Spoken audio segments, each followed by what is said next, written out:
Hello बच्चों, तो आप सभी का स्वागत है हमारे इस चैनल 12 आर्ट्स वाला सर में। आज के इस वीडियो हम लोग जो है क्लास 12 का जो हिस्ट्री का चैप्टर नंबर 5 आईना एक्वरी देखेंगे कृषि संबंध। तो इसके इंपॉर्टेंट लॉन्ग क्वेश्चन क्या क्या बनेंगे आज के इस वीडियो हम लोग सारे कवर करेंगे।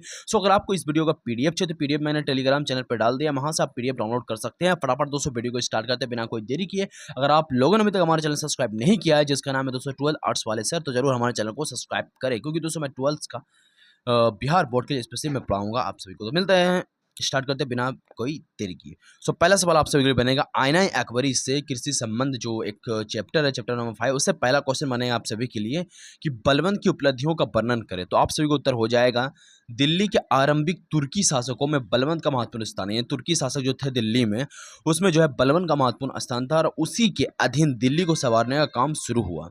दिल्ली एक शक्तिशाली संगठित राज्य बन सका किसकी काल में? बलबन के काल में। बलबन अपना राजनीतिक इल्तुमिश के दास यानी कि गुलाम के रूप में शुरू करता था, मतलब शुरू हुआ था बलबन का जो राजनीतिक था वो। बलबन अपनी राजनीतिक जो है वो इल्तुमिश के दास यानी कि गुलाम के रूप में शुरू करता था। ठीक है, धीरे धीरे अपना कद बड़ा करता जाता था और कुछ ही दिनों बाद जो है दिल्ली सल्तनत का प्रधानमंत्री बन जाता है और नसरुद्दीन के मौत के बाद वह सुल्तान भी बन जाता है। और इस तरह बलबन ने कई उपलब्धियां हासिल की, यानी कि वो एक शुरू में जो गुलाम की तरफ था और इल्तुमिश के दास का था, वो इल्तुमिश की दास था और वो गुलाम भी था। और धीरे धीरे जो मैं एक तरीके बलबन जो है वो गुलाम शासक था। ठीक है, और धीरे धीरे वो उसने जो अपनी दिल्ली में सल्तनत हासिल की और वो प्रधानमंत्री बना। और जैसे ही नसरुद्दीन की मौत हुई वैसे ही वह सुल्तान बन गया किसकी?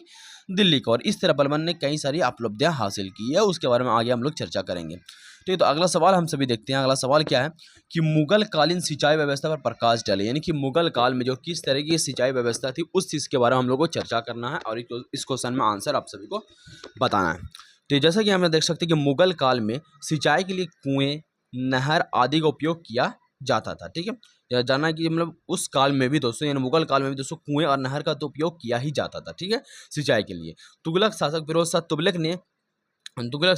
तुगलक ने उत्तर भारत में नहरों का जाल बिछवाया था और कुएं से सिंचाई के लिए रेहडों का उपयोग किया था। किसने? फिरोज शाह तुगलक ने, तुगलक शासक ने, जो कि तुगलक शासक था। ठीक है, क्योंकि मुगल शासक से पहले आए थे। ठीक है, 16वीं शताब्दी के शुरू में पंजाब और सतलज के क्षेत्र में सिंचाई के कई साधन विकसित हुए हैं, यानी कि वो मुगल काल में ही विकसित हुए हैं सिंचाई के साधन। ठीक है, याद रखना आप सभी को। ठीक है, तो ये आपका क्वेश्चन इंपॉर्टेंट बनेगा। फिर अगला सवाल आप सभी का बनता है कि मुगल काल में तंबाकू के उपयोग पर प्रकाश डाले, यानी मुगल काल में जो है तंबाकू उपयोग कैसे होता था, किस राजा काल में हुआ, सारा चीज चर्चा करेंगे वीडियो में।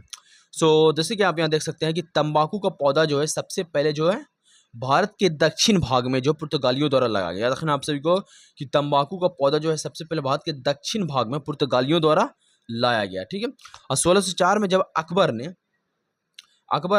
अकबर और उसके अभिजातों को तंबाकू को वो पहली बार शायद वही तंबाकू की शुरुआत हुई, यानी कि 1604 में जो है आपका अकबर के टाइम में ही दोस्तों तंबाकू की शुरुआत हुई थी। और जब अकबर को पता चला ये कुछ सही नहीं है और एक बार अकबर ने तंबाकू का सेवन भी किया भी था, तब से मुगल काल में तंबाकू का सेवन का लत गया और उसके बाद जो है जहांगीर ने तंबाकू के सेवन को देखते हुए इस पर प्रतिबंध भी लगा दिया था। यानी कि अकबर के टाइम से चला और ये जो है जहांगीर ने भी काफ़ी समय तक इसका यूज़ भी किया था, तब जाके दोस्तों आदी भी हो गया था वो नशे का और तंबाकू भी खाया करता था जहांगीर। तो जिस कारण से दोस्तों काफ़ी समय बाद देखने के बाद कि इस चीज़ से नुकसान होता है, जिस कारण से मुगल काल में जो है जहांगीर के टाइम में दोस्तों इसके सेवन पर रोक लगा दिया गया और इसकी खेती पर भी रोक लगा दिया गया। आगे बढ़ते हैं, अगला सवाल हम सभी पढ़ते हैं। अगला सवाल क्या है कि जमींदार किसे कहते हैं? तो आपसे उत्तर हो जाएगा कि अबू फजल के आईना अकबरी से पता चलता है, यानी कि आपको याद रखना कि आईना अकबरी की जो है वो अबू फजल के द्वारा लिखी गई है और उसी काल में आईना अकबरी से पता चलता है कि मुगल काल में जो है जमींदारी प्रथा थी। ठीक है, मुगल काल में क्या है? जमींदारी प्रथा थी। ठीक है, जमींदार आमतौर पर ऊंची जाति के हुआ करते थे, जैसे लाइक ऊंची जाति के हुआ करते थे जमींदार। ठीक है, जमींदार का असल अर्थ है कि बहुत बड़े जमीन का स्वामी, यानी बहुत बड़े जमीन का मालिक होना और ऐसे लोगों के पास जमीन का बहुत बड़ा हिस्सा होता था।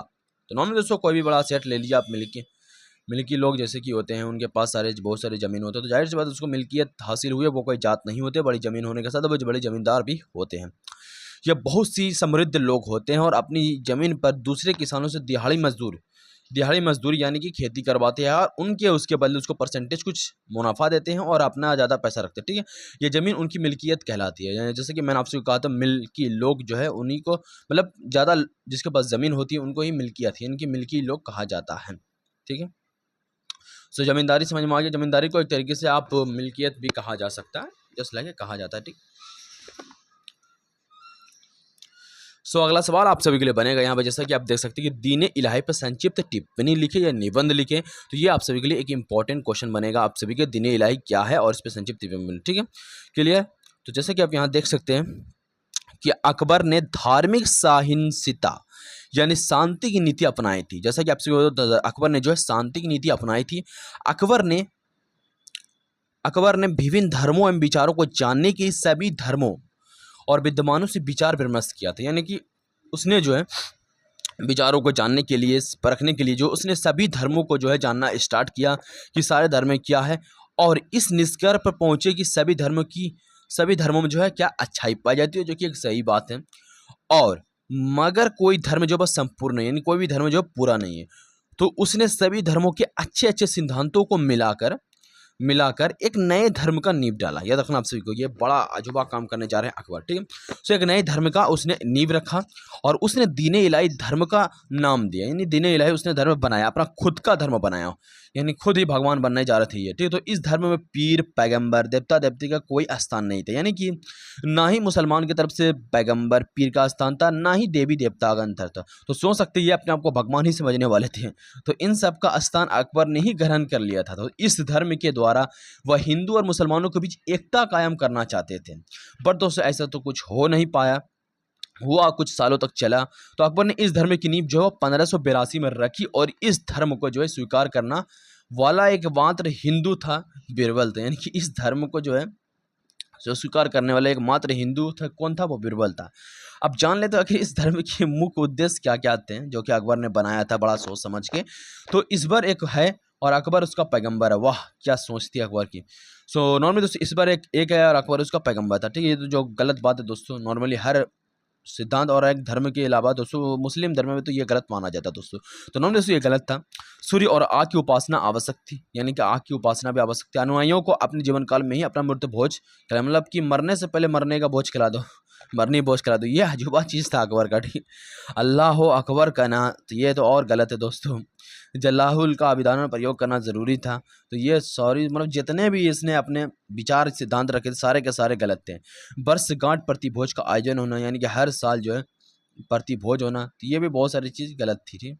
सो नॉर्मली दोस्तों हम लोगों ने कवर कर लिए आईना अकबरी कृषि संबंध के इंपॉर्टेंट लॉन्ग क्वेश्चन, जो कि दोस्तों इतने ही बनेंगे आप सभी का इस चैप्टर नंबर 5 के आपको क्वेश्चन जो है वो इंपॉर्टेंट क्वेश्चन बस इतने ही बनने वाले हैं।